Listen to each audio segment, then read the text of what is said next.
Boa noite, igreja, paz do Senhor, amém? Hoje nós vamos falar sobre um pé de chuchu, e nós vamos começar falando de um pé de chuchu, falando sobre o Homem-Aranha. Até hoje eu não sei como é que o pastor Silas deixou pregar aqui na igreja, irmãos. Escuta só, o Homem-Aranha era o Peter Parker, um adolescente nerd do ensino médio, estudioso, fotógrafo, com um futuro jornalístico, bulinado pelos quarterbacks e as líderes de torcida do ensino médio, até que um dia, Peter Parker, ele tirou a sorte grande. Ele foi a uma exibição de animais peçonhentos e uma aranha radioativa fugiu da gaiola e picou a mão de Peter Parker, e então ele se tornou o grande Homem-Aranha. Ele tinha uma super habilidade, uma super força, uma super velocidade para salvar os Estados Unidos dos alienígenas que insistem em ficar invadindo aquela terra. O segundo personagem que nós vamos falar hoje está na camisa do Clênio, o Capitão América, Steve Rogers. Steve Rogers era um adolescente franzino, magérrimo e sem senso nenhum. Ele peitava gente que era brutamonte, ele brigava com todo mundo na rua, e ele apanhava de todo mundo, mas ele virava para quem estava batendo nele e falava: eu posso fazer isso o dia todo. E então, Steve Rogers, esse adolescente magérrimo, que não tinha senso nenhum, ele foi cobaia de um experimento do exército americano.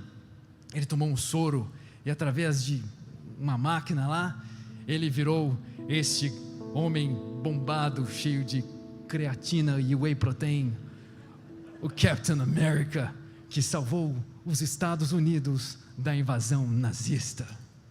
O terceiro personagem, senhoras e senhores, é Tony Stark, o Homem de Ferro, senhoras e senhores, um cara mimado, irresponsável, genial, brilhante, que não estava aí para absolutamente ninguém. Pensa naquele adolescente de 40 anos, mulherengo, irresponsável, não estava nem aí para ninguém, e vendia armas.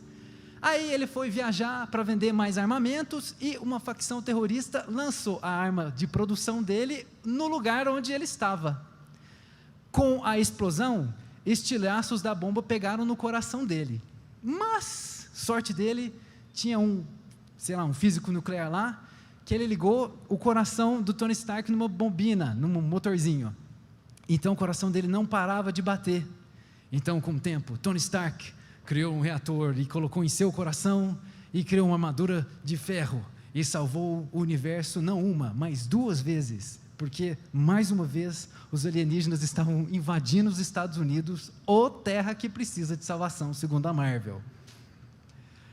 O último personagem que nós vamos falar é o incrível Hulk, Dr. Banner, um professor universitário, que segundo os quadrinhos ele era rival, do Tony Stark.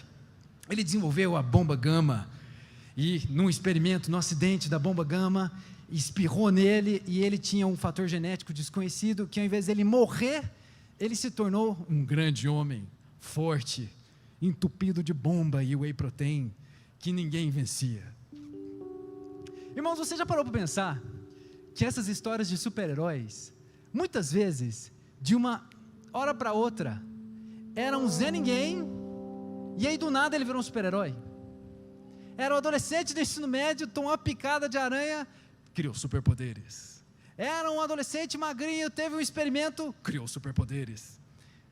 Isso porque eu peguei os 4 mais famosos, irmãos, porque tem alguns heróis, irmãos, eu vou contar para vocês. Tem uns heróis da Marvel que, à medida com que eu fui pesquisando, eu dei muita risada, porque eu não sei se vocês sabem, mas existem vários heróis que não fizeram sucesso e não se popularizaram.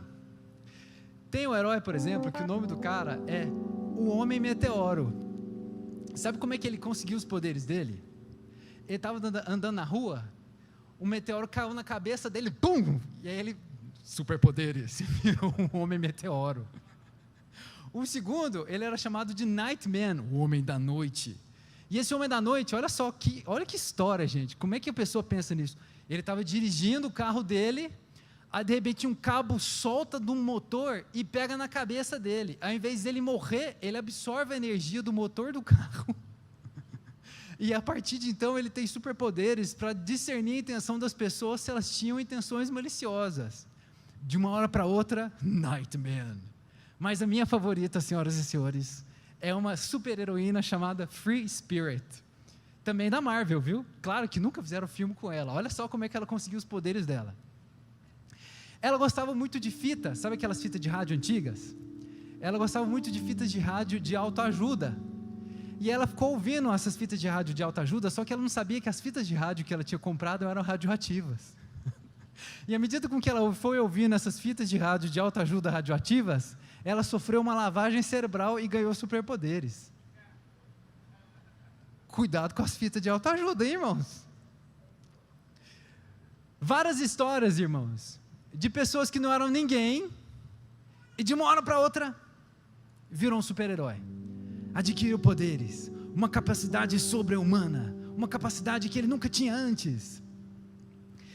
E você sabia que na palavra de Deus, na Bíblia, existe um fator, um momento, algo que acontece na vida das pessoas, e que elas também adquirem uma capacidade de fazer algo que elas não eram capazes de fazer antes? Irmãos, hoje nós vamos falar sobre unção. Existe um princípio bíblico, teológico, um princípio teológico que é o seguinte: a primeira vez que um determinado fato ocorre na Bíblia, ela serve de chave para a interpretação daquele fenômeno mencionado posteriormente. A primeira vez que um fato ocorre na Bíblia, ele serve de interpretação, ele serve de chave de interpretação daquele mesmo fenômeno, o fato que se for mencionado posteriormente. E a primeira vez que alguém na palavra ungiu alguma coisa foi em Gênesis 28:18. E talvez os irmãos se lembrem a história de Jacó. Jacó, ele, para citar um político famoso, ele fez uma maracutaia. Ele fez uma maracutaia para roubar o direito de primogenitura do irmão mais velho dele. E ele teve que fugir de casa porque o irmão mais velho dele, Esaú, queria matá-lo. Ele fugiu, e aí ele foi dormir em um lugarzinho, e à medida com que ele estava dormindo, ele teve uma visão de uma escada que ligava a terra ao céu, e que anjos subiam e desciam. E quando Jacó acordou, ele estava pasmo, ele estava muito apavorado, ele estava assustado. Ele falou assim: meu Deus, eu não sabia disso, mas eu estou num terreno sagrado. E aí o que ele fez? Ele pegou azeite, ele derramou sobre a pedra que ele havia feito como travesseiro, e ele falou o seguinte: Deus, se você cuidar de mim, se você me der roupa para vestir, comida para comer, casa para morar, e eu voltar em paz à casa dos meus pais, essa pedra que eu ungi agora, ela será a casa de Deus. Há vezes, irmãos, não sei se isso acontece com você, mas acontece comigo, que a gente ouve tanta palavra, ouve tanto uma história, que a gente para de raciocinar criticamente a respeito dela. Irmão, você já pensou que ideia de jirico uma pessoa pegar óleo e passar em cima de uma pedra? Por que Jacó fez isso? Por que Jacó jogou um azeite em cima da pedra? Irmãos, esse ato de ungir as coisas já era algo que não era tão raro assim na época de Jacó. Se eu pesquisei direitinho, as primeiras vezes que as pessoas colocavam líquidos em cima das coisas por propósitos religiosos, começaram lá na Índia, e depois foi exportado para o Egito. Então o pessoal do Oriente Médio costumava fazer isso. E qual que era a ideia deles? A ideia deles era: algo que eu unjo, algo que eu passo óleo, eu o consagro a uma divindade, eu consagro para Deus. Então quando Jacó estava ungindo aquela pedra, ele estava consagrando algo para Deus. Amém, irmãos? Muito bem. O que é ungir? Não tem nada de esotérico e sobrenatural e superpoderoso no verbo ungir. Ungir é passar óleo, ok? Muito bem. Jacó, ele ungiu a pedra, e então aquilo indicava para ele uma consagração daquilo para Deus. Muito bem, só que a primeira vez que uma pessoa, que a palavra cita uma pessoa que foi ungida, não foi aqui, foi em Êxodo 30. Em Êxodo 30, Moisés ele recebe de Deus a planta do tabernáculo e diversas ordenanças. E uma das ordenanças que Moisés recebe de Deus é: você vai fabricar um óleo para ungir tudo que está no tabernáculo, consagrar a Deus, e os sacerdotes. Ou seja, os sacerdotes, eles também precisavam ser consagrados a Deus. Olha só os 5 ingredientes que em Êxodo 30, 22 a 25, fala que o azeite tinha. Olha só, o primeiro deles era a mirra, aquele lá, ó.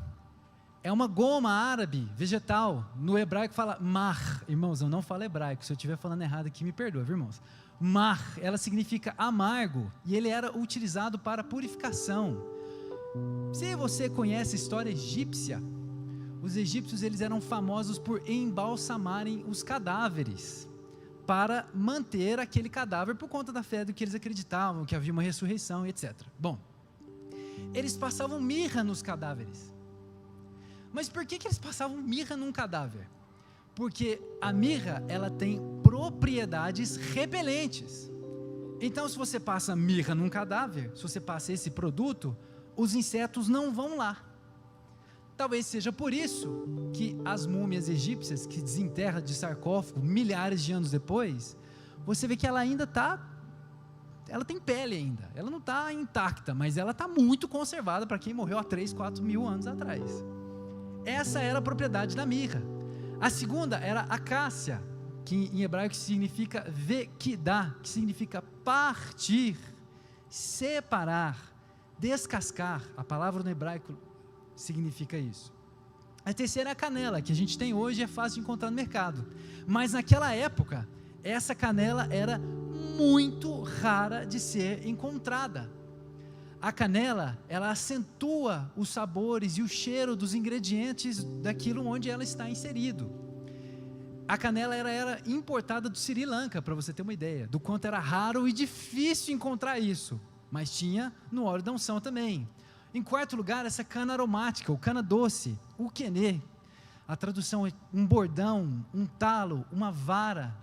E por fim, que misturava todos eles, o azeite de oliva, esse zayit veshemen, que era muito abundante na região, porque a azeitona ela cresce bem no clima mediterrâneo.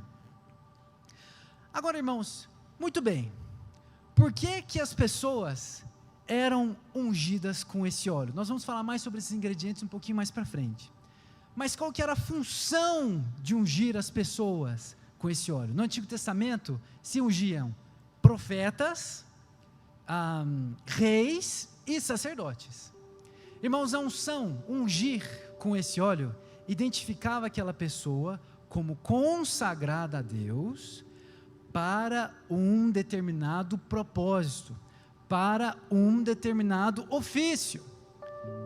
Novamente, ungir uma pessoa, um profeta, um rei, um sacerdote, separava aquela pessoa para um determinado propósito, para um determinado ofício. Mas tinha mais um detalhe no que diz respeito a ungir uma pessoa, e eu acho melhor a gente ilustrar com a história de Davi, que está escrito em 1 Samuel 16. Escuta só, irmãos, todo mundo aqui deve já ter ouvido falar de Davi, todo mundo aqui deve conhecer mais ou menos a história de Davi, mas tem alguns detalhes que talvez, não sei se você já ouviu falar não.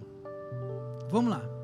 Davi, quando Samuel foi ungí-lo em 1 Samuel 16, ele tinha entre 12 e 16 anos, e havia alguns problemas para Davi na vida dele. Em primeiro lugar, existem diversos intérpretes, não são todos, que dizem que Davi era fruto de um adultério. Há quem diga que Davi era fruto de um adultério do pai, e há quem diga que era fruto de um adultério da mãe. Ou seja, Davi já nasceu, se isso for verdade, Davi já nasceu bastardo. E se você sabe bem, bom, no passado e ainda hoje, tem sempre uma questão de herança. Davi era o caçula. Imagina o quanto Davi era perseguido pelos seus próprios irmãos. Olha, você não é filho do nosso pai, você não vai ter parte na nossa herança. Você não é filho da nossa mãe, você não vai ter parte da nossa herança. Imagina como era ruim o clima da casa de Davi para ele. Não devia ser muito fácil. Não devia ser muito fácil. Inclusive, eu li um intérprete que ele dizia, um comentarista que ele dizia que talvez Davi, ele fosse enviado para cuidar das ovelhas do pai, na expectativa de que uma fera acabasse com ele e acabasse com o problema da casa. Imagina essa situação. Então Davi já, provavelmente era um bastardo, já não devia ter um clima bom na casa dele. E tem algo que a palavra de Deus fala, que a Bíblia fala, que muitas vezes a gente não presta atenção. Mas irmãos, a Bíblia, nenhum ponto e vírgula da Bíblia está ali por acaso. Escuta só essa. Olha aqui, homens lindos, senhoras e senhores. Escuta só essa.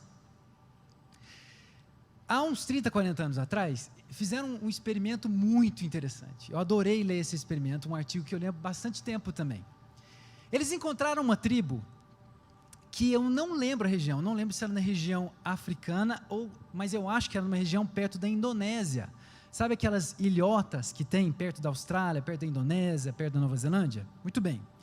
Encontraram uma tribo indígena lá, que tinha muito pouco contato com a civilização europeia, a civilização asiática. Eles não tinham contato com ninguém. Então, um corpo de antropólogos foi lá e começaram a estudar com eles, começaram a se relacionar com eles, e eles tentaram fazer vários experimentos. Um dos experimentos que eles fizeram com esse pessoal dessa tribo foi o seguinte: eles dividiram a tribo em 2 grupos. Vamos colocar grupo 1 e grupo 2. O pessoal do grupo 1, os antropólogos, eles pegaram várias fotos de mulheres muito magras. Sabe aquelas modelos? Magra, magra, magra. Que se você amarra um barbante no tornozelo, passa um vento, dá para você brincar de pipa. Essas. Eles mostraram para o grupo 1. O grupo 1 só via esse tipo de mulher. O pessoal do grupo 2, eles viam aquelas modelos plus size. Aquelas mais gordinhas, mais desculpa, até difícil falar. Rechonchudinha. Saiu. Mais rechonchudinha, mais grandinha. Muito bem. Eles ficaram 20 minutos vendo fotos de modelos plus size. E daí, quando os antropólogos eles juntaram a tribo toda, todo mundo junto, eles perguntaram assim para as pessoas: olha, se você fosse descrever a mulher mais linda para você, a mulher perfeita, a mulher ideal, como você a descreveria? Irmãos, as pessoas da tribo que tinham sido expostas àquelas mulheres muito magras, eles descreveram como o padrão de beleza máximo para eles, mulheres muito magras. As pessoas que haviam sido expostas a mulheres mais cheinhas, eles descreveram como padrão máximo de beleza para eles, mulheres mais cheinhas. Sabe qual foi a conclusão dos antropólogos? Que o padrão de beleza, além de ser tremendamente fluido, ele é absurdamente fácil de ser mudado. Você quer mudar o padrão de beleza de uma determinada sociedade? Basta você ficar apresentando o mesmo modelo de beleza, vez após vez, após vez, após vez, e ele se tornará o padrão de beleza na consciência das pessoas. O padrão de beleza, irmãos, e a imagem que isso passa, muda com muita facilidade. Muita facilidade. Para vocês terem uma ideia, irmãos, essa foto que vocês estão vendo é um concurso de beleza masculino, e esses são os 5 finalistas da década de 1920. Gatinho, né, irmãos? Irmãos, quando eu olho essa foto, eu falo, gente, até que eu não estou ruim assim, né? Você vê, irmãos, que se eu pedir para você fechar os seus olhos agora e falar assim, olha, pensa num homem que seria um símbolo de masculinidade e virilidade para você. Você provavelmente pensaria num homem alto, forte, trincado, tanquinho, sabe aqueles caras que dá para lavar roupa assim, ó? Esse cara, e com a voz grossa, feito meu sogro, que fala assim, boa noite, senhoras e senhores. Esse é o padrão de virilidade, masculinidade para nós hoje em dia. Só que esse padrão, ele vai mudando com o tempo. E na época de Davi, a Bíblia diz que ele era ruivo e de boa aparência. Ele era ruivo e de boa aparência. Isso aparece várias vezes na Bíblia. O que isso indicava para Davi? A imagem de Davi, para as pessoas, ela não passava nenhuma masculinidade para eles. Ela não passava a ideia de virilidade, homem másculo, forte, Capitão América, nada disso.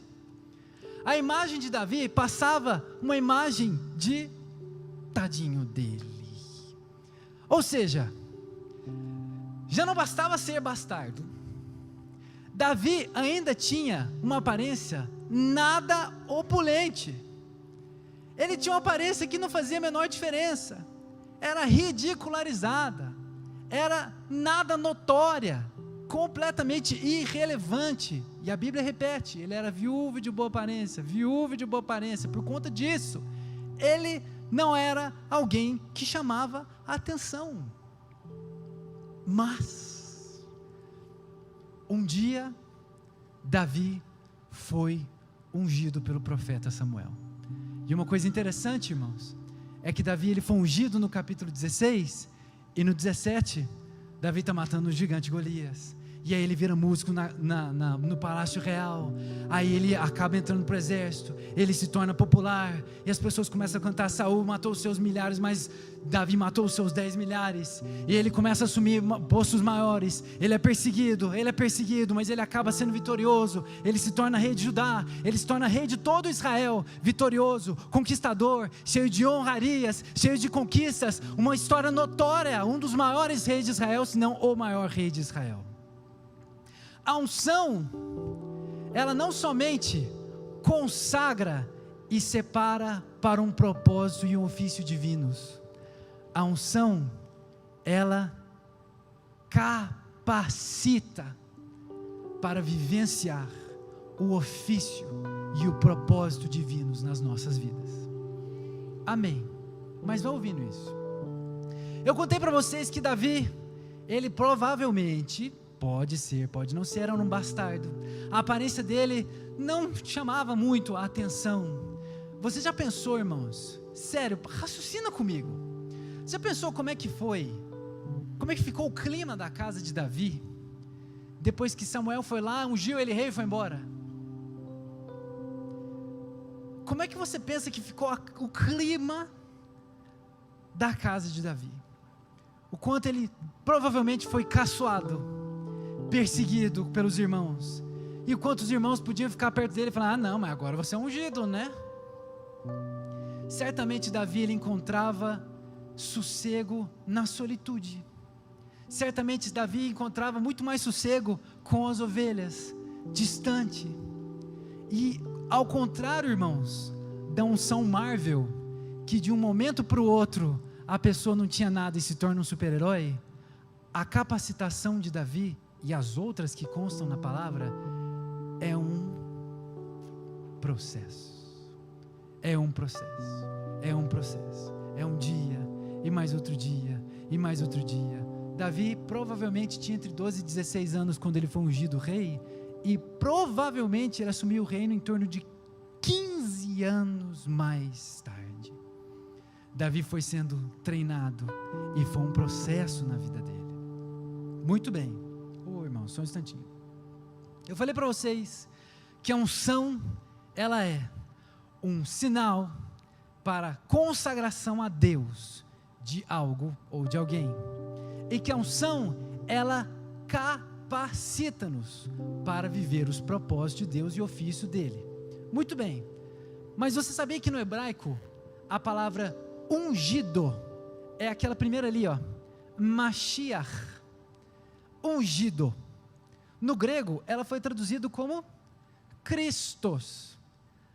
O nome Jesus Cristo, no hebraico, desculpa se eu falar errado, Yeshua HaMashiach, e no grego, Jesus Christos, significa Jesus, o ungido. Só que, na palavra consta que nós somos cristãos. No Novo Testamento está cristianos, que significa pequenos cristos. Bom, se a palavra Cristo é ungido e cristianos é pequeno Cristo, você é o ungidinho de Deus. Nós somos aqueles que são ungidos. Glórias a Deus. Eu falei para você que a unção, ela é um sinal de Deus para consagração e capacitação. Olha o que está escrito em 2 Coríntios 1, 21. Ora, é Deus que faz que nós e vocês permaneçam firmes em Cristo. Ele nos ungiu, nos selou como sua propriedade e pôs seu Espírito em nossos corações como garantia do que está por vir.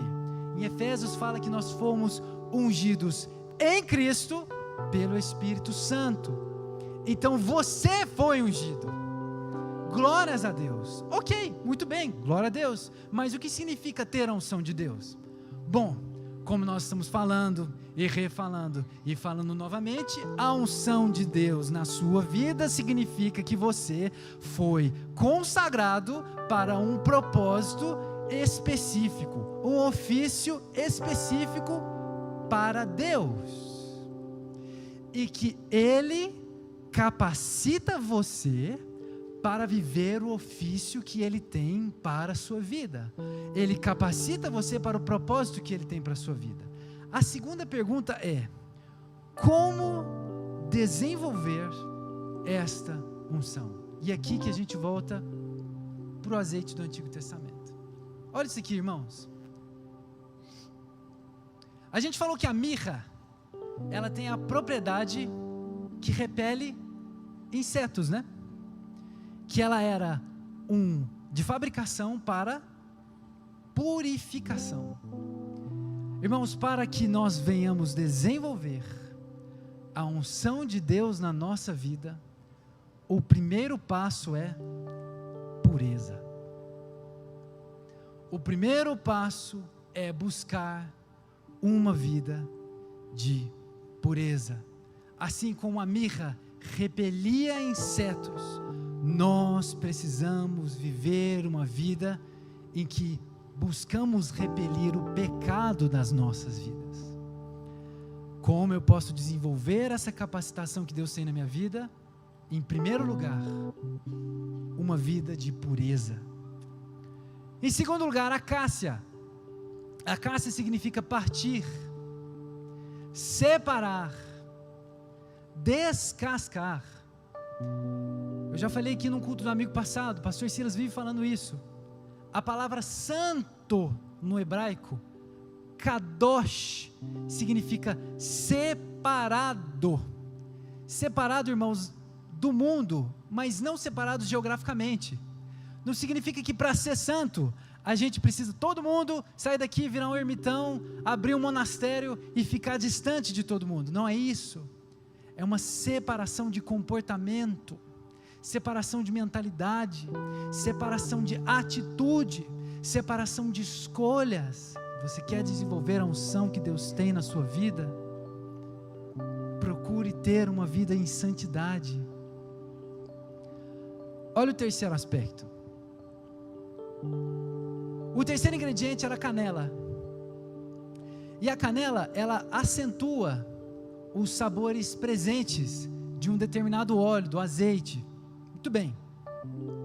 Eu não sei se os irmãos conhecem, mas tem um livro muito bom que eu indico para todo mundo, que chama Uma Vida com Propósitos, do Rick Warren.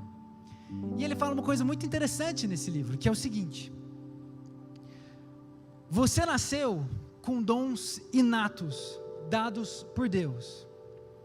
Eu não sei qual dom você tem, mas você certamente nasceu com dons inatos. E esses dons, Deus quer usá-los para o propósito que Ele tem para a sua vida. Irmãos, a canela, ela faz referência a acentuar os sabores presentes no azeite de unção. Quando nós somos ungidos por Deus, Ele acentua o dom inato que Ele já te deu. Ele quer usar aquilo que você tem, aquilo que já é dom seu, aquilo que você já tem capacitação, aquilo que você já consegue fazer. Ele vai utilizar aquilo e potencializar aquilo para o propósito que Ele tem para a sua vida. Só que não de qualquer jeito. Olha só o que está na cana aromática. Ela é um bordão, um talo. Ela faz referência à autoridade. Irmãos, quando nós somos ungidos e capacitados por Deus, Ele usa aquilo que Ele já havia nos dado de maneira inata, e Ele nos dá autoridade para exercê-lo. Exercer aquilo que Deus tem para a sua vida com autoridade.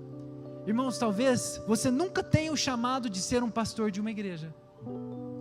Talvez você nunca tenha o chamado de ser ministro de louvor, missionário, ir lá para a África, ir lá para a Indonésia pregar o evangelho, ser perseguido no Egito. Talvez você nunca tenha esse chamado. Mas o que Deus quer usar é o que Ele já deu para você. Ele quer usar você onde você está. Ele quer usar você na escola onde você trabalha, na empresa onde você trabalha. Se você é professor, enquanto você dá aula, se você é médico, no hospital onde você trabalha, Ele quer nos usar onde nós já estamos. É isso que Deus quer usar nas nossas vidas. Muito bem, só repassar aqui. A mirra fala de pureza, purificação. A cássia fala de santidade, separação. A canela fala de dons que Deus já nos deu. A cana fala de autoridade, exercer com autoridade aquilo que Deus nos deu.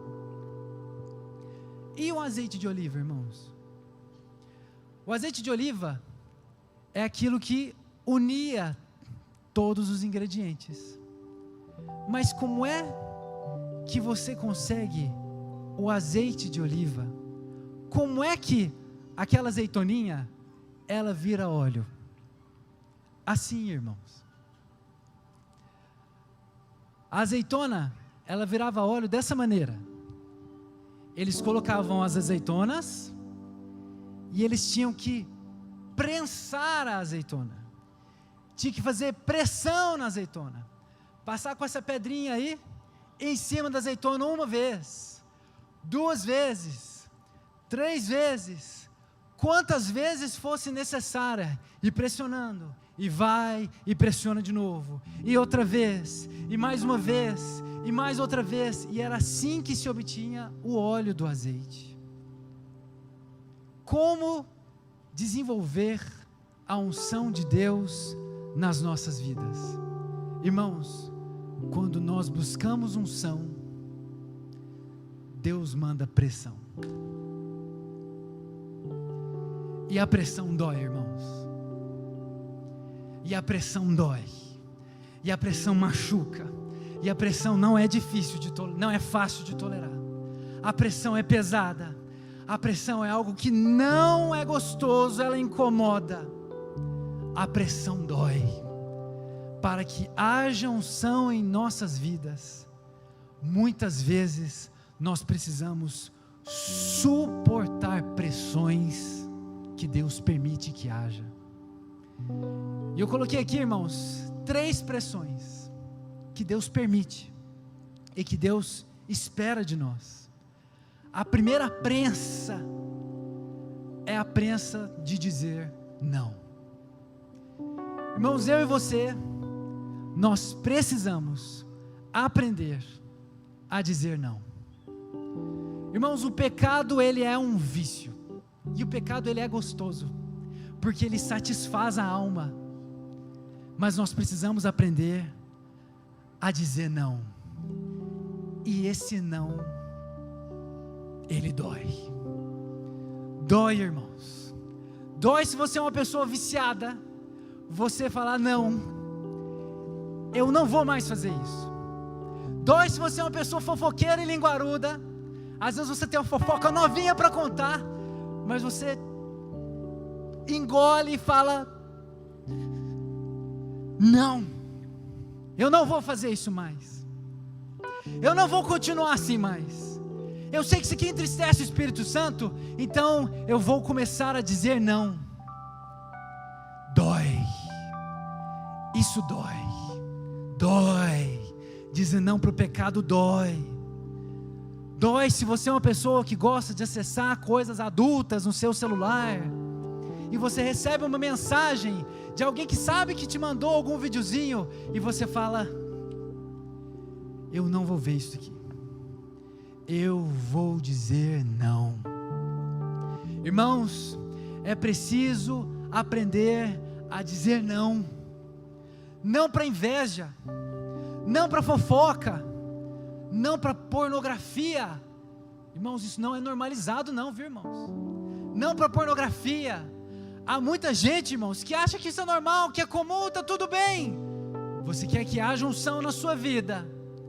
É preciso aprender a dizer não, e esse não vai doer, porque a prensa do Espírito Santo, limpando você, e pressionando, e apertando, e esmiuçando, para que haja unção na sua vida. É preciso dizer não. A segunda dor que essa prensa causa é a dor de ser perseguido. Irmãos, sabe o que é ser perseguido? Não significa necessariamente o governo querendo te colocar numa cadeia. Claro que isso também é uma perseguição. Mas como nós somos perseguidos dia a dia, irmãos? Caçoados, ridicularizados. Pessoas que viram para a gente e falam: não, mas você está muito fanático. Não, mas não precisa disso aí não. É nessas horas que vem um monte de teólogos, né, irmãos? Não, mas não pode matar, roubar e estuprar. O resto não tem nada a ver. Não tem problema nenhum. Isso não tem problema nenhum. Vem um monte de teólogo fundamentado 100% em si mesmos. E as pessoas criticam e apontam o dedo e falam: mas você é muito fanático, você é muito esquisito, você é muito diferente, você não é legal, você não era assim. E ficar ouvindo, e o mimimi, e não, isso não é legal, a gente não está gostando disso mais. Esse tipo de perseguição acontece direto. Irmãos, eu costumo falar que se você não foi perseguido pela sua família nunca na sua vida, ou você não tem um testemunho cristão verdadeiro, ou você não tem família. Quantas vezes, irmãos, quantas vezes eu fui perseguido na Universidade Federal que eu estudava, por professores, por alunos, por pessoas que se diziam meus amigos. Fala: não, Estica, mas você é muito doido, você é muito fanático, não é assim que as coisas são, não é isso que Deus quer de você, com base na teologia de si mesmas. E você abaixar a cabeça e falar: eu vou continuar dizendo não. Isso dói. Dói ser perseguido. Dói você não abrir mão dos seus valores a despeito daquilo que as pessoas dizem. Mas essa prensa vai gerando a unção de Deus na sua vida, à medida com que somos perseguidos. E por fim, irmãos, a dor de não desistir. Porque você pensa, você já está dizendo não para si mesmo, você já busca uma vida de santidade, de pureza, longe do pecado, e as pessoas te criticam, te ridicularizam, te expõem. É uma tentação constante a desistência. A desistência é uma vontade constante que a gente tem de: meu Deus, eu não aguento mais isso, eu não aguento mais isso. Mas à medida com que nós permanecemos, essa prensa vai passando em nós, e vai gerando unção de Deus nas nossas vidas. Irmãos, esqueça essa história da graça barata. Você quer ser capacitado por Deus na sua vida, há um preço a ser pago. Ao preço do não, ao preço da perseguição, ao preço da crítica, ao preço de ser exposto, ao preço de ser o chato da roda, o chato dos amigos, o que estragou a noite, ao preço da perseverança.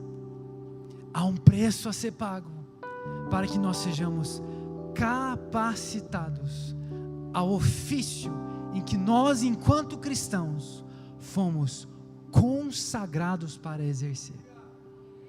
Só que também existe algo que é muito importante, que a gente sabe a respeito da unção. Vocês estão vendo que tem um copo aqui?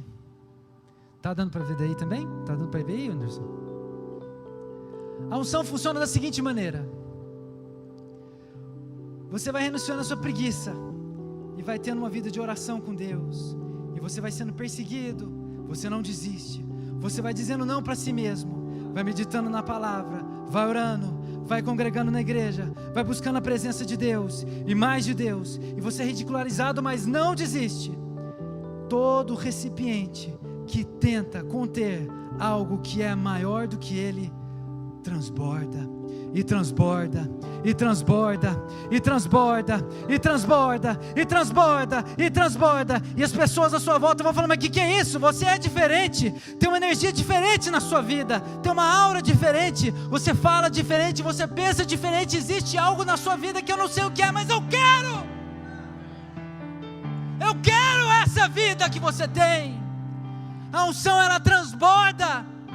Uma pessoa cheia da unção de Deus, ela transforma o ambiente onde ela está.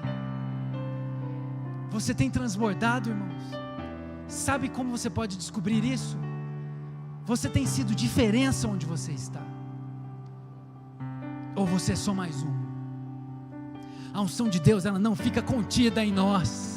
Ela transborda, ela vai passando as pessoas podem criticar, pode ofender, pode ter inveja, pode falar o que for, mas a pessoa que tem a unção de Deus, ela não passa desapercebida. A unção de Deus, ela alastra para aqueles que estão à nossa volta.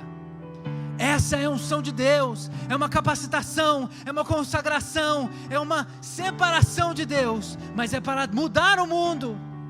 Nós não vamos mudar, irmãos, esse país, esse planeta, discutindo na internet, discutindo qual candidato tinha que ganhar a eleição. Não é assim que nós vamos transformar o Brasil. Nós vamos transformar o Brasil quando nós estivermos cheios da presença do Espírito Santo e transbordando para as pessoas que estão à nossa volta. Não é passando horas no Instagram debatendo, tirando sarro de quem discorda de você. Isso você está perdendo o seu tempo. Isso você está perdendo o seu dedo. Pare de perder tempo e encha-se do Espírito. Irmãos, esse mundo está farto de uma igreja do evangelho de fariseus. Algumas semanas, acho que 2 semanas atrás, uma menina chamada Aimee gravou uma música chamada Evangelho de Fariseus, que está dando um auê. E eu vi vários pastores falando contra ela, e a menina falando, gente, ela estava falando sobre uma questão que acontece lá no norte do país, que nós cristãos, nós deveríamos ser os primeiros a correr atrás, e não os primeiros a criticar. Irmãos, essa igreja, que é uma igreja cheia de discurso, cheia de evangelho coaching, cheia de ajudazinha, não faz diferença. Como é que nós podemos evangelizar o mundo, se nós estamos vazios? A gente vai oferecer o que para o mundo, se não há uma gota de Espírito Santo nas nossas vidas?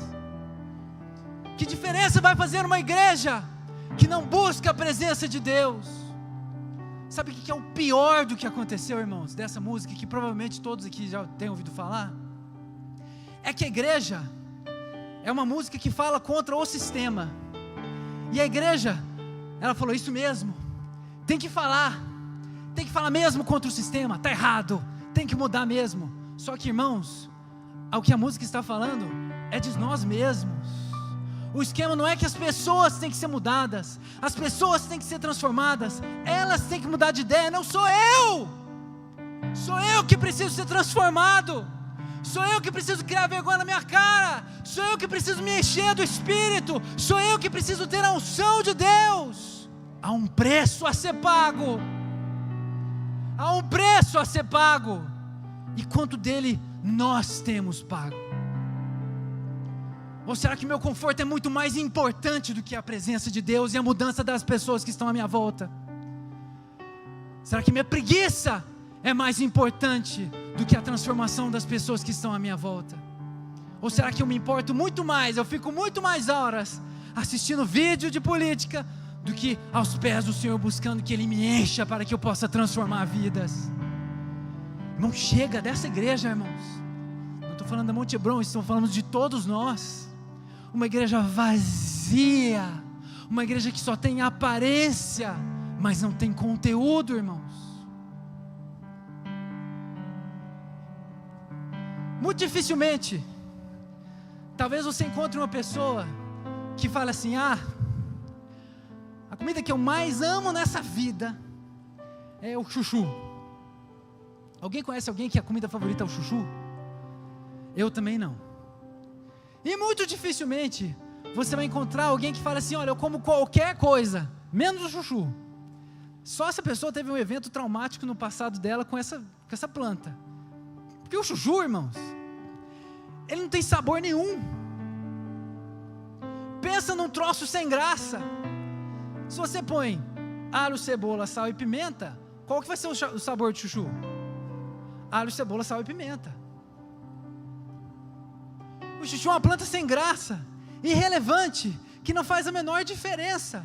E muitas vezes, irmãos, nós somos como um pé de chuchu. A gente não faz diferença nenhuma, relevância nenhuma, não tem impacto nenhum na vida das pessoas.